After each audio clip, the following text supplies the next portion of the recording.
Hey everybody, welcome to 2 Off the First. Great to have you here. It is October the 9th. I'm Ryan Ballingy. Thanks for being here. We've got a good show for you today. We've got our first live guest on the show. We're going to get to him in just a minute from the Black Desert Resort in the Black Desert Championship. Brian Taylor from Real Golf Radio. Very fortunate to have him. And we're going to talk a little bit later about some comments from Rory McIlroy and a bunch of different interviews over the last week and what kind of it all means. And I think maybe a lens of through which we can view McIlroy that maybe kind of makes some of it all make sense. And then we've got a whole bunch of different stuff to talk about. Ratings, 1 year out from the Ryder Cup, Buick LPGA Shanghai, and basically with the remnants of a hurricane going through France right now, just in time for the Open de France. But before we get to all that, let's get to our guest today.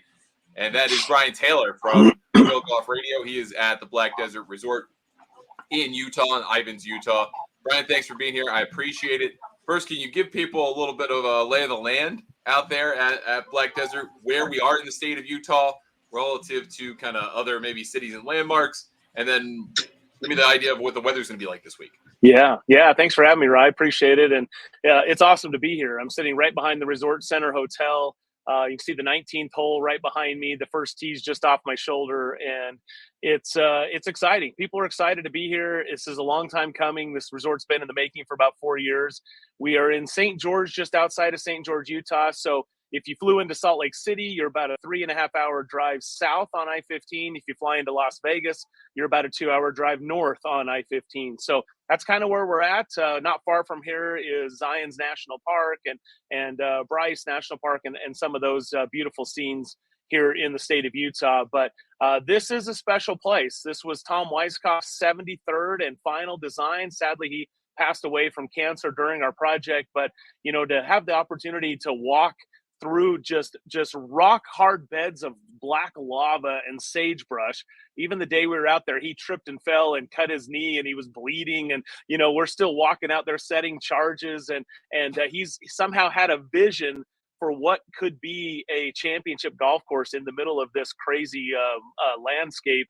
And here we are today. There's tour pros out there walking the golf course and the fairways. The Pro-Am is underway, and the tournament round gets started on Thursday. So it's remarkable. The weather is absolutely perfect. It's Palm Springs-like, with lows in the low 60s and highs in the low 90s.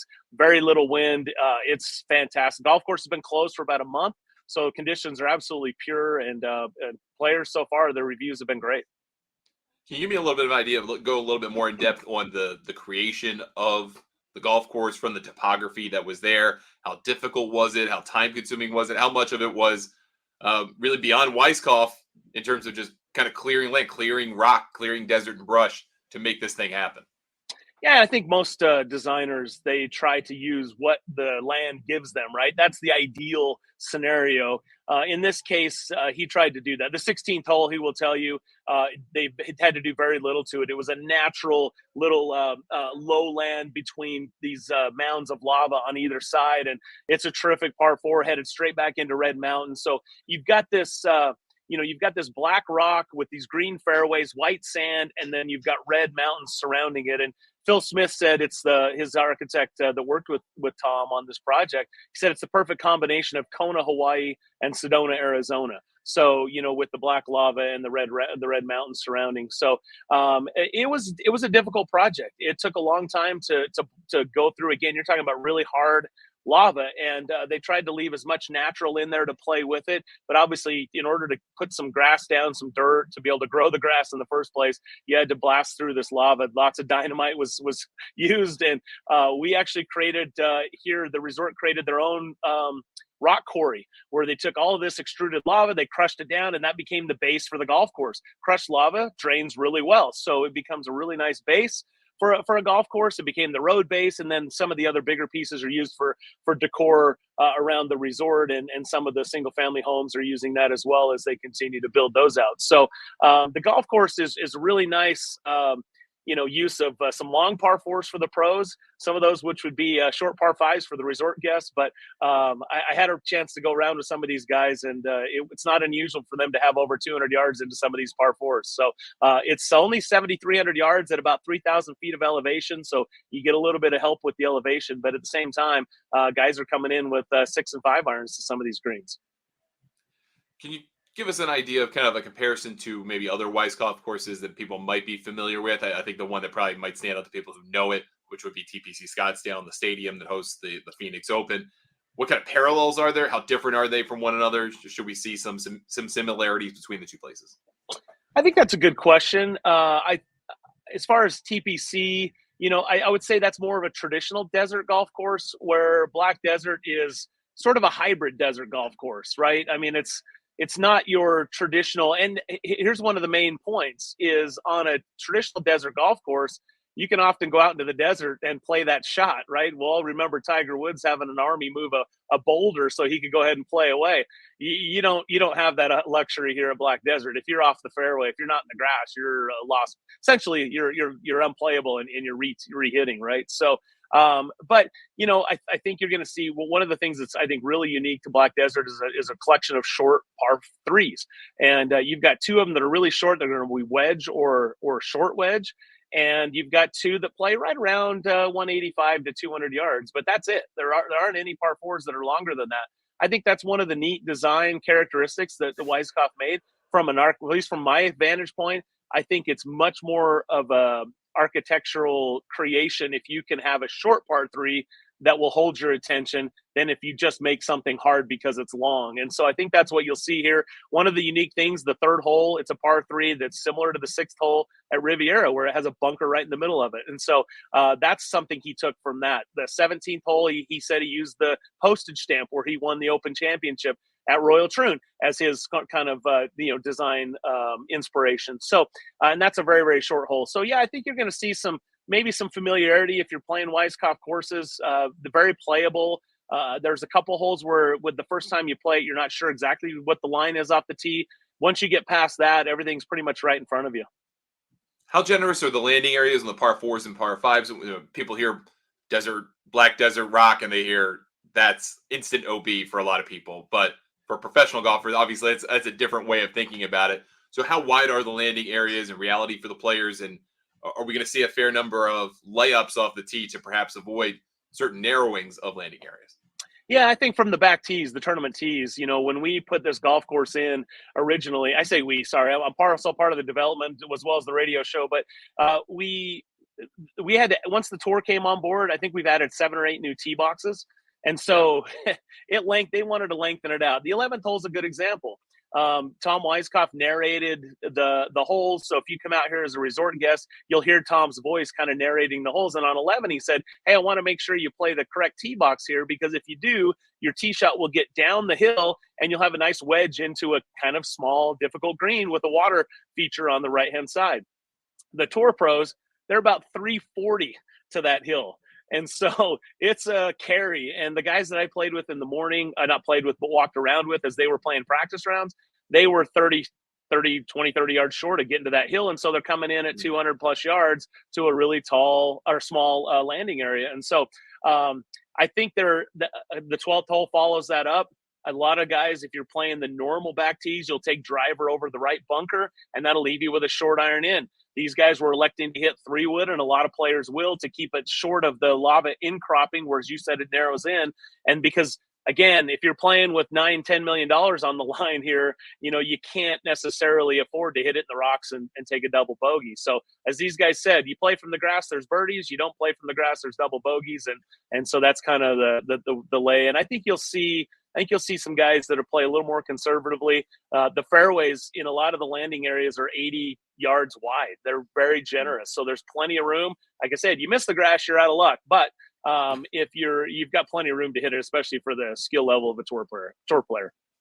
Should bring up too, the LPGA will be coming to Black Desert. The resort has committed a lot of resources to having both the PGA Tour and the LPGA Tour play there.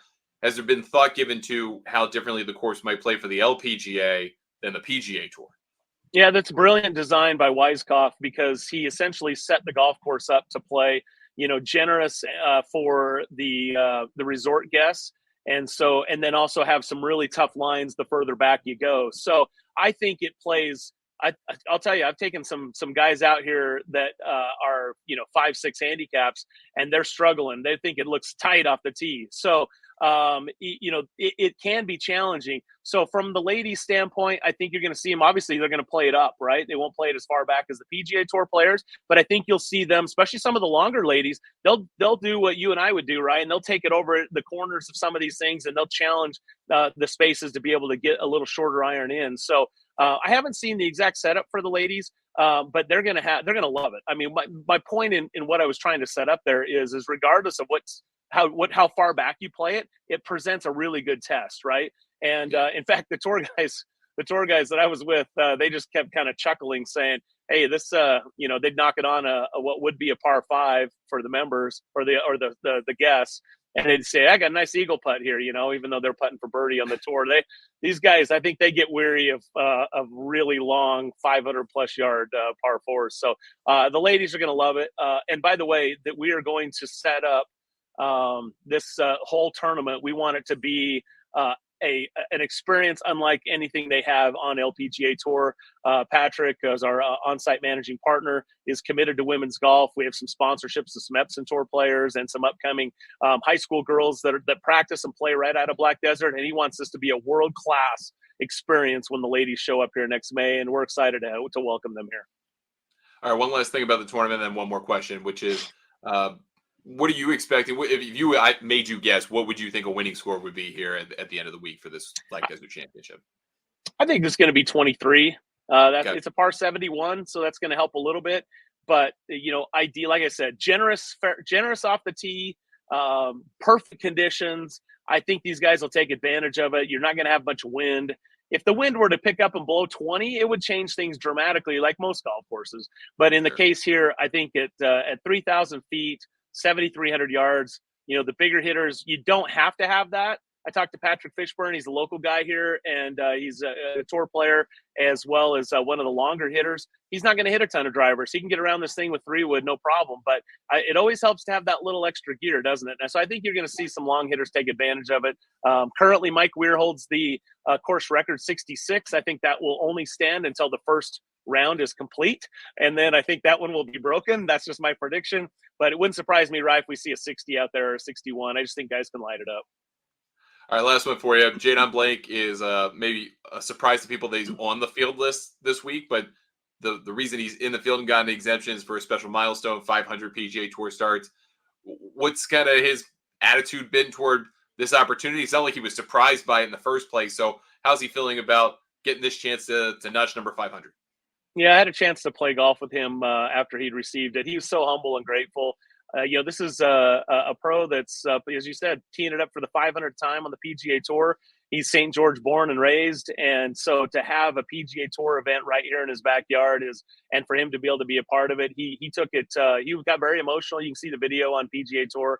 But yeah, he got very emotional. His family was all around him. And, you know what? I'll tell you this about Jadon. When we played in this Pro-Am about a month ago, he showed up. He was as hip as the 19-year-olds out here, man. He had blue all head to toe. He was looking all decked out, and we were playing the same tees. And I hit one. I was like, finally, there we go. Got into that one. He was 10 by me, and I was like, okay, all right, Jadon, let's go. I mean, I would say he hit that one probably about 310. And he's 65 years old, so. I think it's neat to have him out here. It's a nice tribute for Jadon, and he's super appreciative. And I think there's 9 players with Utah ties this week, and so it's kind of cool to kind of mix that in with the PGA Tour pros that are here. Well, BT, thanks for hopping on with me. I appreciate it. I hope you have a great week out there. Maybe we can have you on again over the course of the next couple of days and chat a little bit more about this event. It's really cool to have the PGA Tour back in Utah after 60 years of not being there. All kinds of great players out of Utah in history, and the PGA Tour is back is a great thing. So thank you for coming on, giving us the lay of the land, and we'll talk to you soon. You got it. Anytime. All right, that's Brian Taylor from Real Golf Radio. You can also catch Real Golf Radio on Golf News Net Radio. Go to Golf News Net Radio over at golfnewsnet.com. You can listen to it every Saturday morning and afternoon, and also late on Sunday. We have a 8-hour loop. Actually, we air on Saturdays with Real Golf Radio. Great 2-hour show that Brian does with Bob Casper. Check that out on GNN Radio or wherever you get your podcasts, and you can catch them on their radio network as well, realgolfradio.com. All right, let's get back into some of the rest of the stuff that we're going to cover on today's episode, and that includes some comments from Rory McIlroy made in various publications over the course of the last week. Some of them more benign than others. I think they're all generally benign. Nothing kind of really hard going at anybody here. Some comments made at the Alfred Dunhill Links Championship last week, which is the event that was going on the DP World Tour while I was out in Indiana, the Corn Ferry Tour Championship.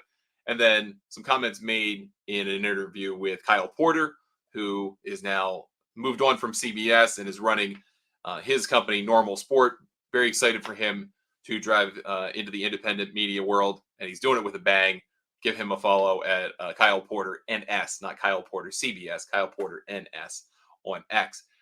Part of that interview.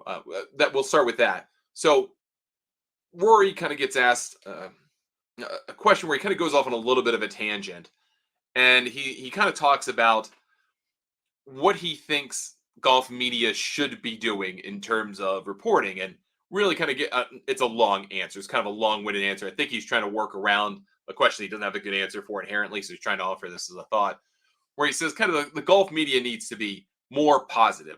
There are people in golf media who are just so darn negative and mad all the time, and they're unhappy, and nothing will please them, and all they say is bad things, and why are they talking about the positive things? And I think McIlroy said this because he has been on the receiving end of a lot of stuff over the course of his career, and certainly the last 3, 4, or 5 years, really since the idea of the Premier Golf League came out, and then the Super Saudi Golf League, which turned into Live, that came out, and then he got very actively involved as a vocal voice against Norman and Live, and being on the board, and now off the board, and now on the committee, the negotiation committee with the Saudis. He's heard it all, right? He's heard and seen it all. And I'm sure he's sick of dealing with all of that. He just wants to hear some nice stuff coming his way. Hey, Rory, you're great. Not, hey, you can't win enough. You don't win enough. Why do you break our hearts so much? Why can't you get anything done with the Saudis? Why is Liv still around? I mean, there's a lot of things that you could throw at Rory McIlroy and go, these are things that are on you that are bad. And I think inherently anyone wants to hear, hey, you're pretty good. And he is really good. He's one of the best golfers on the planet. And he's also a very thoughtful person. But I also notice from McIlroy that there are times when he just kind of says what he feels in that second. And I think that's a thread that carries through a lot of the stuff over the course of his career, is that when you hear something you want to, he responds to it in a way that he feels at that moment. He doesn't necessarily think about what the long-term game is to that answer, or try to offer something that's not revelatory but substantial. He wants to give you what he thinks, and that is a good thing, and I'm never going to rake him over the coals for that. But it also leads to some responses that sound hypocritical at times, or like a changing in position. A lot of folks on the Liv side of things will go, oh, well, he's changed his mind about Liv. It turns out he's been really consistent about it if you actually read what he says. But in the whole, in the main, maybe the tone changes from minute to minute, how things are going. But in the main, I think he's been pretty consistent on that issue. And McIlroy being a kind of feeling talker, he talks what he feels, that can get him into a position where you get quoted and you go, well, why'd you say that? That doesn't sound right or sounds different. And I don't want that to go away. That's just kind of what leads to these types of situations where you say something that just kind of, it doesn't sound nonsensical. Maybe insensitive. Nah, not so much that. Maybe just contradictory at times. But McIlroy can have any view that he wants of media. I'm not here to tell him he can't. You can have whatever view if you want in media. I'm not here to tell you that you can't. What I'm here to say is that I think the more you listen to Rory McIlroy, the more you realize he has a long-term thought, but he doesn't have a long-term plan in everything that he says. And he's trying to usher golf to a place where he wants to move on from all of this. He wants Liv to go away, and he wants whatever's going to happen with the Saudis to happen. He would prefer they get involved and invest their money at this point if they're going to put their money into golf. And he's been pretty consistent about that. But he wants all that strife to go away too. He wants the players that he thinks should be relevant to come back to the PGA Tour. He thinks about the Brookses and the Brysons and the John Rahms and the Tyrrell Hattons of the world, the Cam Smiths of the world. Those guys that still really care about golf and still want to achieve and are achieving at a high level. Maybe not so much the Phils, maybe not so much the DJs. DJ kind of checks out at times, but then checks back in, interestingly enough. So he's trying to figure all of that out. Yet at the same time, in an interview, I think it was with the Scotsman, he says he loves playing DP World Tour events because they feel less corporate, feels more pure golf, it feels less entertainment, more sport. And I agree with him, having covered pretty much every major tour on the planet of the 5, except I've never been to a live event, I will say that.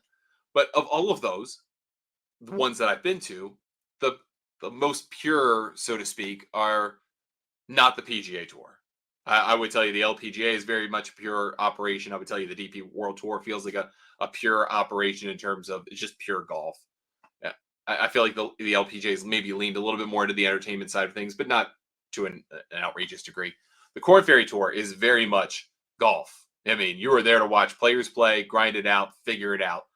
It was some of the most entertaining golf experiences I've had in a long time, being able to watch the Korn Ferry Tour Championship. DP World Tour feels the same way. Going to the Irish Open, going to their version of the Ryder Cup when they host. Even that felt a little bit more like pure golf than the Americanized version of the Ryder Cup, which is very corporate, designed to make a lot of money, designed to kind of overwhelm the senses, and not necessarily just with the golf that's being played.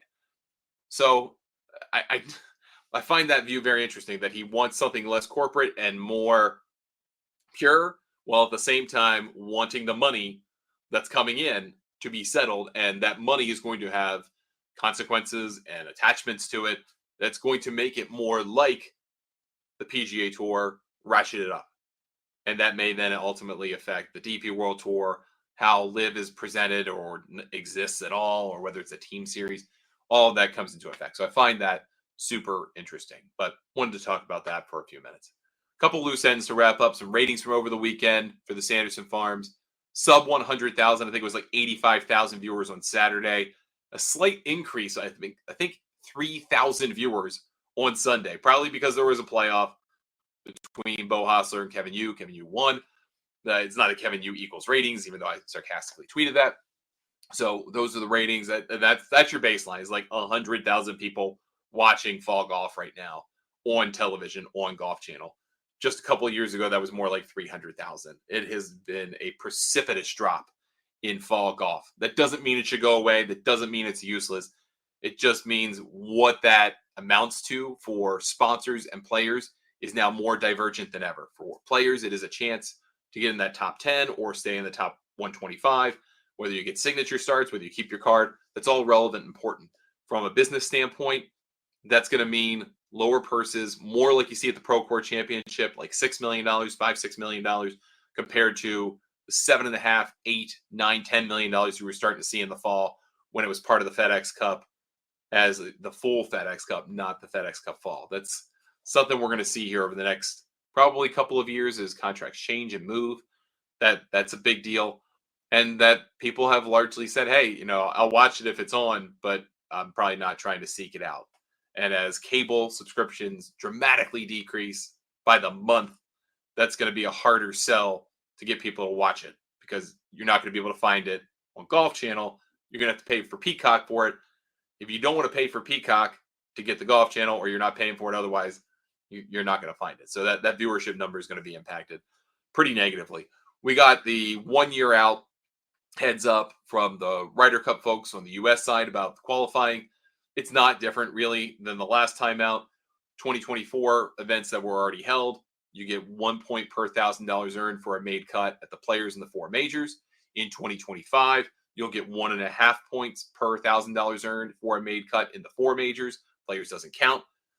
And in every other PGA Tour event that is not an Oppo field, no Oppo field points, but in regular events in the players and the signature events, the PGA Tour playoff events through the BMW Championship, you're going to get 1 point per $1,000 earned, with the thinking that the purses in the signature events, purses in the playoffs, purses in the majors obviously kind of speak for themselves. Players get majors get elevated status, but the players being the biggest purse on the PGA Tour by far, that means it kind of offsets not getting that 1.5 points per $1,000 earned. So there's that. We also got some more news about what's now going to be called the showdown. It's not going to be called the match. It's not part of that series, not part of that canon between Scotty Scheffler and Rory McIlroy taking on Bryson DeChambeau and Brooks Koepka. That's going to happen at Shadow Creek. It's going to be an 18-hole match. They released all the kind of stuff about that. We'll put some details about that at golfnewsnet.com as well as our socials. That's pretty much everything today. It was really cool to have Brian Taylor with us. Thanks so much to BT for joining us. First guest segment ever on 2 Off the First, especially as a live show. So we're figuring this thing out. Some more news on the TV front. We have 3 contracts signed for our first 3 platforms, working those out, getting connected to them. We'll have those OTT apps updated for Amazon, Fire, Apple TV, and Roku. We'll give you those details very soon, which is also exciting. Be able to watch GNN TV on your TV or any device 24/7 with the services that we're connecting to and also those apps. Back with another show tomorrow. We try to do one more since we couldn't do it on Monday, traveling home. We'll also have a new version of the Road to French Lick, new episode of that, probably coming out tomorrow for you. We'll wrap up the Korn Ferry Tour Championship, bunch of stuff on site. Shout out to Brendan Sweeney, who is my co-host for the show with the French Lick Resort. He's down in Orlando right now, hunkering down with Hurricane Milton. He lives right in the downtown Orlando area. We're thinking of you. Hopefully you're doing okay. Anyone else who's watching from the Florida area or in the path of the hurricane, we're thinking of you. Hopefully it goes as well as it possibly can for you. Hopefully you got out of the way if you need to. And hopefully we can bring you a little bit of entertainment for the time that you're catching us. And also I wanted to give just a quick shout out as well to everyone at the French Lick Resort that was so hospitable and wonderful, as they always are, for the Korn Ferry Tour Championship. From everybody at the resort, the golf team, Dave Harner and his group, everyone who worked on the tournament side was great. Even the folks at the PGA Tour Entertainment, Golf Channel was great to get to spend some time with them and get to celebrate the season. Shout out to Yoon and Moo in town. Incredible restaurant if you're ever in French Lick. Be there every day of your stay. You're going to be very happy. I think that's all the thank yous. I think that's all the shout outs for today. Very much appreciate you tuning in, whether you're watching the live stream, whether you're watching after the fact, or listening after the fact as a podcast. Very much appreciate it. Back with another show tomorrow. See you next time on 2 Off the First. Have a great day, everybody.